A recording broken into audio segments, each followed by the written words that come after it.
ஏக்கா ஏற்கனவே ரப்பர் தோட்டம்னாக்கா அதெல்லாம் முறிச்சிட்டு சரி நமக்கு தென்னந்தோப்பு நடலான்னு சொல்லிட்டு தென்னை மரம் நட்டாக்கா. தென்னை மரம் நட்டையிலேருந்தே பார்க்கும்போது அதில் ஆரம்பத்திலே நோய்கள் தாக்குது, பூச்சிகள் தாக்குது. அதே போல் பார்க்கும்போது இப்போ கூட தென்மேற்கு பருவமழை கூட பெய்ய ஆரம்பிச்சாச்சு. அந்த டைமில் நம்ம கொடுக்கணும்னு பார்க்கும்போது அந்த உரங்கள் தான் முக்கியம். உரங்கள் முறையாட்டு கொடுத்தா பார்க்கும்போது அந்த தென்னை சீரான வளர்ச்சி அடைய வாய்ப்பு இருக்காக்கா. அந்த உரங்கள் கொடுக்கணும்னு பார்க்கும்போது எப்படி எந்த டைமில் கொடுக்கணும் உள்ள விஷயம் தெரிஞ்சாதான் அந்த தென்னம்பிள்ளைக்கு ஆகட்டும் அந்த தென்னை மரத்துக்கு உரங்கள் கொடுக்கணும். அப்படி கொடுத்தாதான் நமக்கு அதிக மகசூல் கிடைக்க வாய்ப்பு இருக்காக்கா. அப்படி பார்க்கும்போது வேளாண் அதிகாரிகிட்ட பார்க்கும்போது சில ஆலோசனைகள் கேட்கலாமாக்கா? நீ சொல்றது கரெக்ட் தான். இன்னைக்குள்ள காலகட்டத்துல தென்னையை கரெக்டான பராமரிப்பு முறைகள் கொடுத்தா மட்டும்தான் நாம தென்னையில ஒரு நல்ல ஒரு மகசூலை பார்க்க முடியும். தம்பி, எனக்கு தெரிஞ்ச ஒரு தோட்டக்கலை அலுவலர் இருக்காங்கப்பா.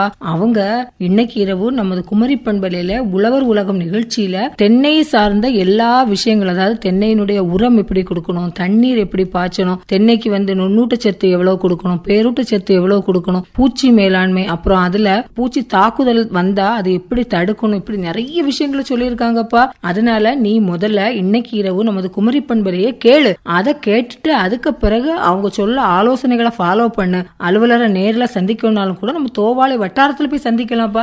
ஏக்கா நீங்க எல்லாம் சொன்னீங்கக்கா, ஆனா எந்த தோட்டக்கலை அலுவலர் பேசுறத பத்தி சொல்லலக்கா. தம்பி, அவங்க தோவாளை வட்டார தோட்டக்கலை அலுவலர் எம் சந்திரலேகா அவங்க தான்ப்பா பேசுறாங்க. சரியக்கா, கண்டிப்பா இந்த நிகழ்ச்சியை நான் இன்னைக்கு கேக்குறேன்க்கா. வணக்கம் மேம். வணக்கம். முதல்ல உங்களை பத்தி அறிமுகப்படுத்திக்கோங்க. என்னுடைய பெயர் சந்திரலேகா, தோட்டக்கலை அலுவலரா இருக்கிறேன். நான் இப்போ தோவாளை வட்டாரத்துல பணிபுரிந்து வருகிறேன். சரி மேம், அங்க நமக்கு தோட்டக்கலையை பொறுத்த அளவுல நமக்கு என்னென்ன பயிர்கள் அதுல வருது, அதை எப்படி எப்படி பராமரிக்கிறதுக்கான விஷயங்களை நீங்க சொல்லி கொடுக்குறீங்க, அதை பற்றி சொல்லுங்க. இப்போ தோவாளை வட்டாரத்துல பாத்தீங்கன்னா நமக்கு தென்னை, அது இல்லாம நறுமண பயிர்கள் நம்ம பயிரிடுறோம். மெயினா கிராம்பு, மிளகு, அந்த மாதிரி. கிராம்புக்கு நம்ம இப்போ புவிசார் குறியீடு வாங்கியிருக்கிறோம். அதே மாதிரி தென்னைக்கும் ஈத்தாமொழி தென்னைக்கு நம்ம புவிசார் குறியீடு நம்ம வாங்கியிருக்கிறோம். இப்ப தென்னையில ஒரு விவசாயி என்னென்ன மாதிரியான விஷயங்களை கடைபிடிச்சா ஓரளவுக்கு தென்னையில நல்ல லாபம் பார்க்கலாம்? தென்னையை எடுத்துட்டீங்கன்னா தென்னை அப்படின்னாலே கற்பக விருட்சகம் அப்படின்னு தான் சொல்லுவாங்க. அது இல்லாம நாங்க படிக்கும் போது அது ஒரு பணப்பயிர் அப்படின்னு சொல்லிதான் நாங்க படிக்கிறோம். அது அப்போ நம்ம ஒரு தென்னையை வச்சோம் அப்படின்னா பிற்காலத்துல நாமும் இல்லாம நம்ம சந்ததிகளும் அதனால கண்டிப்பா பயன்பெறுவார்கள். இப்போ தென்னைனா மெயினா நமக்கு உர மேலாண்மை ரொம்ப ரொம்ப முக்கியம். தென்னை இப்போ வீட்டு பின்புறம் வச்சிருக்காங்க, அது இல்லாம தென்னை தோப்புகள்லயும் இருக்குது. இப்போ தென்னையை எடுத்துக்கிட்டீங்கன்னா உர மேலாண்மை அப்படின்னு சொன்னீங்கன்னா குழந்தைங்க மாதிரி தான். நம்ம வீட்டுல குழந்தைங்களுக்கு சின்ன வயசுல கொஞ்சமா சாப்பாடு கொடுப்போம், போக போக நம்ம அதோட தரத்தையும் அளவையும் நம்ம அதிகப்படுத்துவோம். அதே மாதிரிதான் தென்னைக்கும் அப்படிதான். தென்னம்பிள்ளை அப்படிதான் சொல்லுவாங்க. நடும் போதே அதை ரொம்ப கிராணிப்பா பார்க்கணும். இப்போ தோவாளை வட்டாரத்தை எடுத்துக்கிட்டீங்கன்னா நமக்கு காட்டு அதிகமுள்ள பகுதி, அதனால நம்ம நடும் போதே ஒரு குச்சி வச்சு கட்டிக்கலாம். அந்த குழிகள்ல கொஞ்சம் அழுத்தம் கொடுத்து அழுத்தி ஒரு குச்சி வச்சு கட்டி நம்ம பாதுகாத்து, நம்ம ஊர்ல எல்லாம் சொல்லுவாங்க கிடுவை அப்படின்னு சொல்லுவாங்க. இப்போ கிடுவைன்னு சொல்லும் போது சிலவங்க என்ன பண்ணுவாங்க அப்படின்னா தென்னை மர மட்டைகள் இருக்குல்ல, அதை நீள்வாக்குல வச்சு அது குறுக்கவும் தென்னை மட்டைகள் வச்சு ஒரு கிடுவை மாதிரி செய்வாங்க. அது வைக்கும் போது என்ன அப்படின்னா சட்டுன்னு எதுவும் போகாது. அதுவும் இல்லாம வனவிலங்குகள் எதுவும், அது நம்ம மட்டை கொஞ்சம் கூரா இருக்குமா, அதுக்கு பனை மட்டைகளும் யூஸ் பண்ணுவாங்க. அப்ப கூரா எடுக்கும் போது வனவிலங்குகளும் சட்டுன்னு அதுல போய் பாதி அடையாது. இப்போ மிளா அப்படின்னு சொல்லுவாங்கல்ல, அதெல்லாம் கொஞ்சம் அதோட முதுகு பகுதியை வச்சு அதாவது அசைக்கும். அதுல இருந்து தேங்காய் விழுறதுக்கு வாய்ப்பு இருக்கு. அதாவது நான் இப்ப சொல்றது இப்ப இளம் பருவ கன்றுகளை நம்ம எப்படி பாதுகாக்கிறோம் அப்படிங்கறதான் சொல்றேன். அப்படி நம்ம வளர்த்தி கரெக்டா ஃபர்ஸ்ட் வைக்கும் போது 2 நாட்களுக்கு ஒரு முறை, அதாவது ஒரு நாள் விட்டு ஒரு நாள் தண்ணி விடணும். ஒரு வருடங்கள் ஆகும் போது நம்ம 2 நாட்களுக்கு ஒரு முறையோ, அதுக்கு பிறகு அது காஞ்சி மண்ணுக்கு லைட்டா பிளவு விடும்ல, அந்த மாதிரி வரும்போது நம்ம திரும்பி தண்ணி விடலாம். வெயில் காலங்கள்ல ஒரு 4 நாளைக்கு ஒரு வாட்டி தண்ணி விடலாம். இதுதான் நமக்கு மெயினா பாக்குறது. அதுவும் இல்லாம கொஞ்சம் வளர வளர வட்ட பாத்தி மூலியமா தண்ணி பாய்க்கும் போது ஒரு மரத்துல இருக்கக்கூடிய நோய்கள் அடுத்த மரத்துக்கு மெயினா பரவுறது தண்ணி மூலமா தான் பரவுது. அதனால வட்ட பாத்திகள் முறையா நம்ம அமைச்சு தண்ணி விட்டோம் அப்படின்னு சொன்னா நோய்கள் அவ்வளவு சீக்கிரமா பரவாது. இனி ஒண்ணு தண்ணியும் தெளிவா அந்த மரத்துக்கு நமக்கு கிடைக்கும். அது இல்லாம உரங்கள்லாம் இடும்போது தண்ணி வந்து அது நிறைய தண்ணி கட்டக்கூடாது, கொஞ்சமா தான் கட்டணும். ஏன்னா வந்து நிறைய தண்ணி கட்டும் போது என்ன ஆகுனா சீக்கிரமாவே கீழே ட்ரைன் ஆகி தண்ணி வந்து ஓடும் போது என்னன்னா நிலத்தடி நீர் வந்து மாசுபடுறதுக்கு வாய்ப்பு இருக்கு. அதனால அது நனையும்படியும் கொஞ்சமா தண்ணி கட்டி நம்ம அதை வந்து உர மேலாண்மை பண்ணலாம். இப்ப தென்னைக்கு வந்து நீர் கட்டுறத பத்தி சொன்னீங்க. இப்போ உர மேலாண்மை வந்து நம்ம எப்படி பண்ணணும் அதை பத்தி சொல்லுங்க. உர மேலாண்மை எடுத்துக்கிட்டீங்கன்னா நம்ம வந்து யூரியா வந்து 1 கிலோவும் 300 கிராமும் ஒரு மரத்துக்கு, நான் சொல்றது ஒரு மரத்துக்கு ஒரு வருஷத்துக்கு சொல்றேன், 1 கிலோ 300 கிராம் கொடுக்கறோம் யூரியா. சூப்பர் பாஸ்பேட் வந்து 2 கிலோ நம்ம கொடுக்கறோம். அதே மாதிரி மியூரோடாப் பொட்டாஷ் வந்து 3.5 கிலோ வந்து நம்ம கொடுக்கறோம் ஒரு மரத்துக்கு. இத வருஷத்துக்கு 2 வாட்டி நம்ம பிரிச்சு வச்சுக்கலாம். 2 வாட்டி அப்படிங்கிறது ஜூன் ஜூலை மாதங்களும் டிசம்பர் ஜனவரி மாதங்களும் நம்ம வைக்கிறது வந்து சிறப்பு. இந்த 2 வாட்டி மட்டும் நம்ம உரம் வச்சா போருமா? அதுக்கு மேலேயும் நமக்கு வேற ஏதாவது உரங்கள் தேவைப்படுமா? என்ன மாதிரியான உரங்கள் இதுக்கு கொடுக்கணும்? இயற்கை உரம் கொடுக்கணுமா, இல்லைன்னா செயற்கை உரம் கொடுக்கணுமா, இல்லைன்னா ரெண்டும் மிக்ஸ் பண்ணி கொடுக்கணுமா? எப்படி வந்து உரங்கள் கொடுக்கணும் அதை பத்தி சொல்லுங்க. உயிர் உரங்கள் இருக்குது. உயிர் உரங்கள் சொல்லும் போது அசோஸ்பைர்லம், பாஸ்போபாக்டீரியா, அது இல்லாம உயிரியல் கட்டுப்பாட்டு காரணிகள்னு சொல்லுவாங்க, ட்ரைகோடர்மா விரிடி, பேசிலஸ் சப்டிலிஸ் அப்படின்னு சொல்லுவோம். இதெல்லாம் வந்து 100 கிராம் வீதமா நம்ம எடுத்துக்கணும். இப்போ உரங்கள் வைக்கும் போது இது நமக்கு வந்து கெமிக்கல் உரம் மாதிரி தான். அது இல்லாம நமக்கு மக்கிய தொழு உரம் வந்து ஒரு மரத்துக்கு 50 கிலோ நம்ம வந்து வைக்கணும். அது கூடவே இந்த உயிர் உரங்கள், அதாவது ட்ரைகோடர்மா விரிடி, அசோஸ்பைரிலம், இந்த மாதிரி பாஸ்போபாக்டீரியா, இதெல்லாம் 100 கிராம். வேம் மட்டும் நம்ம 50 கிராம் எடுத்துக்கணும். இதை வந்து ஒரு மரத்துக்கு 50 கிலோகிராம் மக்கிய உரங்கள் சொன்னோம்ல, அது கூடவே இதை வந்து கலந்து 50 கிலோ போடும்போது இதுக்கு ஒரு 5 கிலோ வந்து தனியா எடுத்துக்கணும். ஒரு மரம் நான் சொல்றேன், 5 கிலோ தனியா எடுத்து இந்த உயிர் உரங்களும் உயிரியல் கட்டுப்பாட்டு காரணிகளும் நீங்க மிக்ஸ் பண்ணி வச்சிட்டீங்கன்னா அந்த உயிரிகள் வந்து பன்மடங்கு பெருகும். அப்போ அதுக்கு பிறகு நம்ம வந்து மண்ணில் இடும்போது நமக்கு வந்து அதோட வந்து வீரியம் ஜாஸ்தியா இருக்கும். மெயினா இது பண்ணும்போது நமக்கு என்ன அப்படின்னா வேர்களுக்கு வந்து ரொம்ப ஈஸியா கிடைக்கும், மண் வளமும் வந்து அதிகப்படும். இது தவிர நிறைய பேர் இந்த சாணி உரம் எல்லாம் போடுறாங்க. அந்த சாணி உரமும் இதுக்கு கூடவே நம்ம மிக்ஸ் பண்ணி போடலாமா? அது எப்படி கொடுக்கணும் அதை பற்றி சொல்லுங்க. இப்போ வந்து நமக்கு வருஷத்துக்கு 2 வாட்டி இதை வைக்க சொல்லி இருக்கிறோம். இப்போ நம்ம வந்து யூரியா, சூப்பர் பாஸ்பேட், அப்புறம் வந்து மியூரோடாப் பொட்டாஷ் தோண்டி நம்ம வைக்கணும். வச்சுட்டு திரும்பி 1 மாதங்கள் கழித்து நம்ம வந்து இந்த உயிர் உரங்கள் சொன்னல, அதாவது மக்கிய தொழு உரத்தோட சேர்த்து இந்த அசோஸ்பைர்லம், பாஸ்போபாக்டீரியா, ட்ரைகோடர்மா விரிடி, வேம், அப்புறம் இது கூட இல்லாம வேப்பம் புண்ணாக்கு நமக்கு வந்து ஒரு மரத்துக்கு 5 கிலோ இதெல்லாம் நம்ம மிக்ஸ் பண்ணி அது தனியா வந்து 1 மாதத்துக்கு பிறகு வந்து நம்ம வைக்கலாம். இந்த மாதிரி வருடத்துக்கு 2 முறை நம்ம வச்சோம்னா நமக்கு எவ்வளவு வந்து மகசூல் கிடைக்குமோ அதுக்கு மேலவே நம்ம வந்து மகசூல் கிடைக்கும். நம்ம இப்போ தவறாம இப்படி உர மேலாண்மை நம்ம பண்ணிட்டு இருந்தோம் அப்படின்னு சொன்னா நமக்கு இப்போ நம்ம ரீசெண்டா பாத்தீங்கன்னா தேங்காய் விலை ஜாஸ்தியா இருந்துச்சு. இந்த மாதிரி உர மேலாண்மை பண்ணிட்டு இருந்தோம் அப்படின்னா நமக்கு மகசூல் வந்து சீரா இருக்கும். நமக்கு ஏற்ற இறக்கங்கள் இல்லாம ஒரு சீராக வந்து நமக்கு இருக்கும். அது இல்லாம நுண்ணூட்டம் அப்படின்னு சொல்லக்கூடியது, அதாவது எல்லாருமே வந்து பேரூட்டம் வைப்பாங்க. பேரூட்டம் கூட சரியா வைக்கிறது இல்ல, ஆனா வந்து பேரூட்டம் வச்சிருவாங்க. அதாவது நைட்ரஜன், பாஸ்பரஸ், பொட்டாஷ், அது இல்லாம தொழு உரங்கள் அந்த மாதிரி இதெல்லாம் வந்து வச்சிடுவாங்க. ஆனா வந்து நுண்ணூட்ட உரங்கள் வைக்க மாட்டாங்க. நுண்ணூட்ட உரங்கள் வந்து பாத்தீங்கன்னா 1 கிலோ ஒரு மரத்துக்கு வந்து 1 கிலோ வைக்கணும். இதுவும் 6 மாதத்துக்கு ஒரு முறை 2 தடவை வச்சுக்கலாம். இப்போ 500 கிராமா வந்து நம்ம வந்து தனியா பிரிச்சு 6 மாதங்கள் இடைவெளியில நம்ம வச்சுக்கலாம். இப்படி வைக்கும் போது சில குறும்பெல்லாம் விழும், ஏனே தெரியாது அவங்களுக்கு. தண்ணி எல்லாம் கரெக்டா தான் பாய்ச்சிரும், பேரோட்ட சத்து எல்லாம் வச்சுட்டோம், ஆனா ஏன் வந்து குறும்பல் விழுது நமக்கு அப்படின்ன மாதிரி அந்த நுண்ணூட்ட சத்து குறைபாடுனாலையும் இந்த மாதிரி குறும்பல் விழாதக்கான வாய்ப்புகள் இருக்குது. அதனால நமக்கு பேரூட்ட சத்தோட சேர்த்து நுண்ணூட்ட உரங்களும் நம்ம வச்சோம் அப்படின்னு சொன்னா நமக்கு வந்து மகசூல் சீராவும் இருக்கும். அந்த மரங்கள் பாக்குறதுக்கு ஒரு செழிப்பான மரமா நமக்கு தெரியும். நல்ல உரம், அந்த நுண்ணூட்ட உரங்கள் எல்லாம் வச்சு தமிழ்நாடு வேளாண்மை பல்கலைக்கழகத்துல இருந்து நமக்கு வந்து கோகனட் டானிக் அப்படின்னு சொல்றாங்க. அதுவும் வந்து நம்ம வேறு ஊட்டம் மூலியமா நம்ம கொடுக்கலாம். பென்சில் திக்னஸ் உள்ள நம்ம நல்ல ஆக்டிவ் ரூசோன் அப்படின்னு சொல்லுவாங்க. அத வந்து நம்ம வந்து ஒரு பாக்கெட்ல, ஒரு பிளாஸ்டிக் பேப்பர்ல பாக்கெட்ல 40 ml வந்து டிஎன்ஏயு டானிக்கும் 160 ml வந்து நமக்கு மில்லி லிட்டர் வந்து நமக்கு தண்ணியும் வச்சு நம்ம கட்டினோம் அப்படின்னு சொன்னா நமக்கு நல்ல செழிப்பா வந்து நமக்கு அது சத்து குறைபாடு இல்லாம நல்லா வளரும். அது இல்லாம உரங்கள் வைக்கிறதும் எப்படி அப்படின்னு பாக்கணும். இப்போ வந்து அந்த மூட்டு பக்கத்திலேயே தோண்டி வச்சிடக்கூடாது. நமக்கு எப்பவுமே சொல்லுவாங்க ஒரு 2 மீட்டர் தள்ளி, அதாவது ஒரு டயாமீட்டர் வட்ட வடிவில் எடுத்து நம்ம தோண்டி வைக்கும் போது இப்ப நுண்ணோட்ட சத்துமே வந்து இந்த மாதிரி டயாமீட்டர் தோண்டி சுத்தி நம்ம வச்சோம் அப்படின்னு சொன்னா நமக்கு வந்து கரெக்டா இருக்கும். சிலவங்களுக்கு எப்படி வந்து உரம் வைக்கிறது அப்படின்னு வந்து கரெக்டா வச்சிருக்க மாட்டாங்க. நான் வைக்கிறேன் ஆனா வந்து எனக்கு கரெக்டா கிடைக்கல, மகசூல் கிடைக்கல. அதுவும் தண்ணி கட்டுறதும் சொன்ன மாதிரி ரொம்ப அளவுக்கு அதிகமா கொடுக்க கூடாது. உரம் வைக்கும் போது வந்து அது மூழ்கி அது கரையிற அளவுக்கு நமக்கு தண்ணி ரெகுலரா கொடுத்துட்டு இருந்தா நமக்கு போதும். இப்போ நீங்க உரம் எப்படி வைக்கணும் அப்படின்னு சொல்லி நிறைய விஷயங்களை சொன்னீங்க.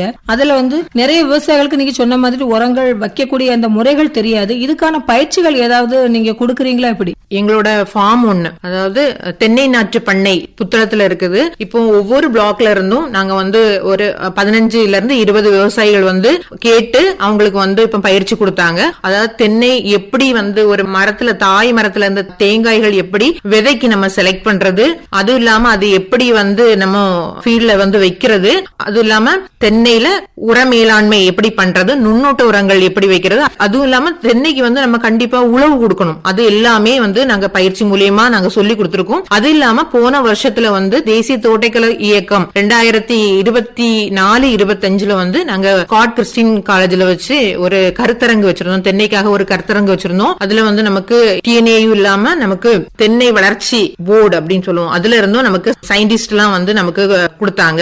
அதனால நிறைய பயிற்சி பெற்றிருக்காங்க. அதுவும் இல்லாம வட்டார அளவுல வந்து நாங்க வந்து முகாம்கள் வைக்கிறோம். தென்னை நோய் மேலாண்மை, தென்னை உர மேலாண்மை, இதுக்கெல்லாம் வந்து வட்டார அளவுல வந்து முகாம்கள் வைத்து நாங்க வந்து விவசாயிகளுக்கு வந்து பயிற்சி கொடுத்துட்டு இருக்கிறோம். இப்போ நீங்க சொன்னீங்க விவசாயிகள் பயிற்சி பெற்றுட்டு அவங்க அதே மாதிரி நீங்க சொன்ன மாதிரியான முறைகள்ல அவங்க வந்து அந்த செயல்படுத்துறாங்களா? அதுக்கான முயற்சிகளை நீங்க அவங்கள்ட்ட திரும்பி கேக்குறீங்களா? எப்படி பண்ணிருக்கீங்க, இதுல ஏதாவது அதுக்கப்புறம் குறைபாடுகள் இருக்கா, அந்த மாதிரி விஷயங்கள் அவங்கள நீங்க திருப்பி ஃபாலோ பண்றீங்களா? எப்படி மேம்? கண்டிப்பா. அதாவது மேக்ஸிமம் இன்ட்ரெஸ்ட் உள்ளவங்க தான் இந்த மாதிரி பயிற்சிக்கு முகாமுக்கெல்லாம் வருவாங்க. கண்டிப்பா அவங்க பண்ணுவாங்க. பண்ணிட்டு அவங்களுக்கு ஏதாவது இடர்பாடுகள் இருந்தா எங்க கிட்ட கேக்குறாங்க. நாங்க ஒவ்வொரு வாட்டியும் நாங்க வந்து களப்பணியும் கரெக்டா வந்து மெயின்டைன் பண்ணிட்டு இருக்கோம். அதனால வந்து எந்த விதமான இடர்பாடுகளும் இதுல இல்ல. நமக்கு நோய் தாக்குதல்னு சொல்லக்கூடியது வந்து தென்னையில இன்னைக்குள்ள காலகட்டத்துல மிகப்பெரிய ஒரு பாதிப்பாட்டு எல்லா விவசாயிகளும் சொல்றாங்க. அதாவது ஒரு தென்னைக்கு வந்தா அப்படியே எல்லா தென்னைகளுக்கும் பரவி அது வந்து எங்களுக்கு வந்து ஒரு பெரிய பொருளாதார இழப்பீடு அது உண்டு பண்ணுதுன்னு சொன்னாங்க. இதை தவிர்க்கிறதுக்கு நீங்க என்னென்ன நடவடிக்கைகள் கொடுக்கறீங்க? இப்போ முன்னாடியை விட அந்த நோய் தாக்குதல் வந்து கம்மி ஆயிருக்கா? எப்படி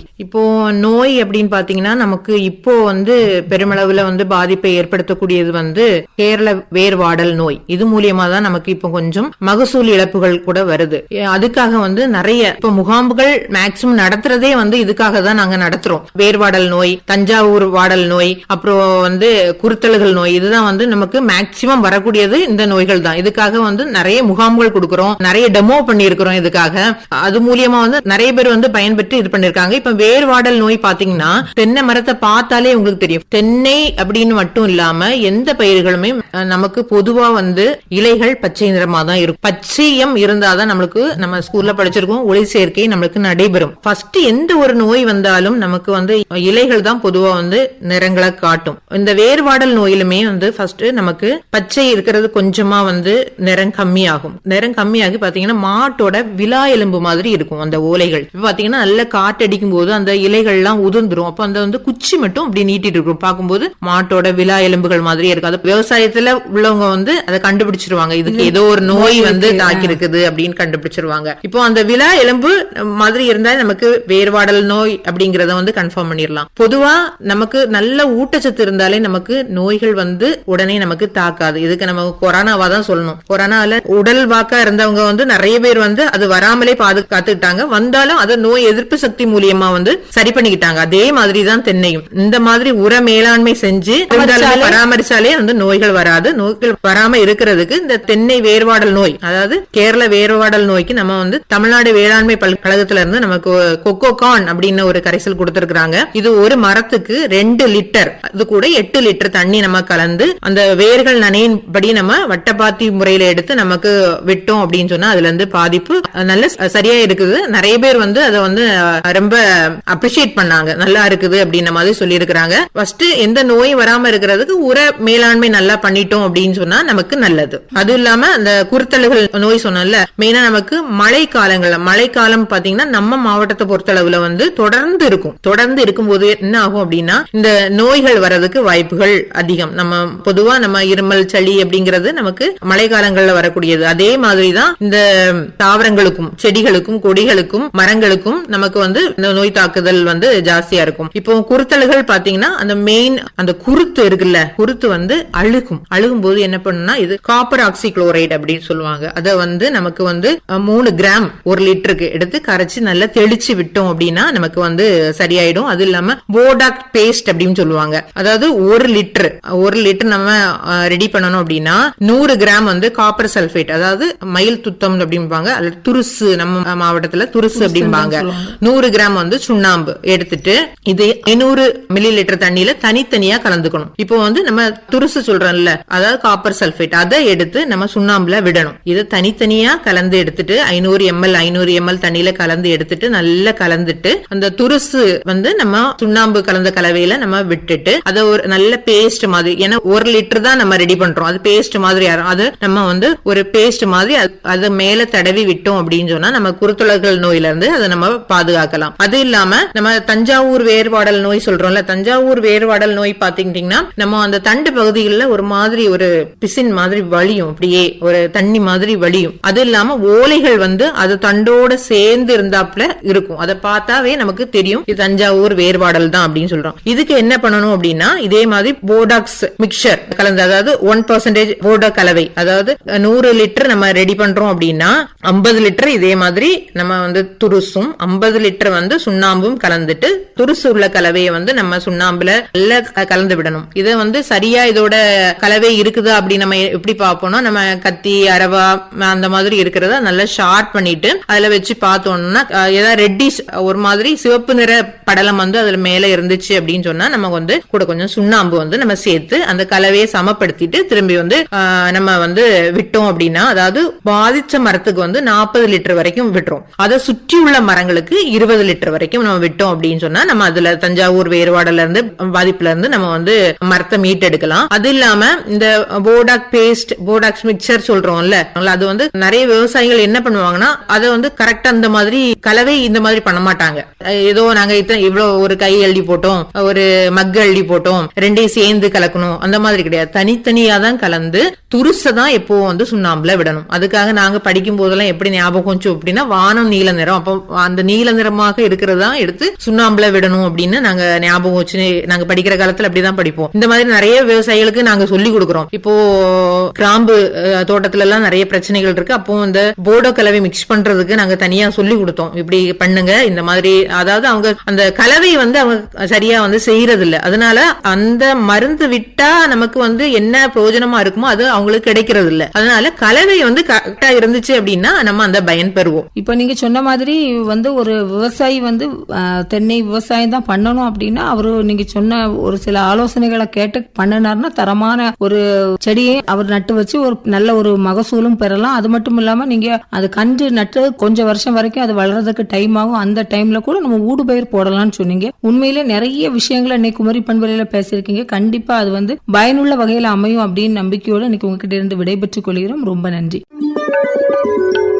இதுவரை தென்னை உர மேலாண்மை குறித்த நேர்முகம் கேட்டீர்கள். பங்கேற்றவர் தோவாளை வட்டார தோட்டக்கலை அலுவலர் எம். சந்திரலேகா அவர்கள். உடன் உரையாடியவர் ரத்தி அருண்குமார்.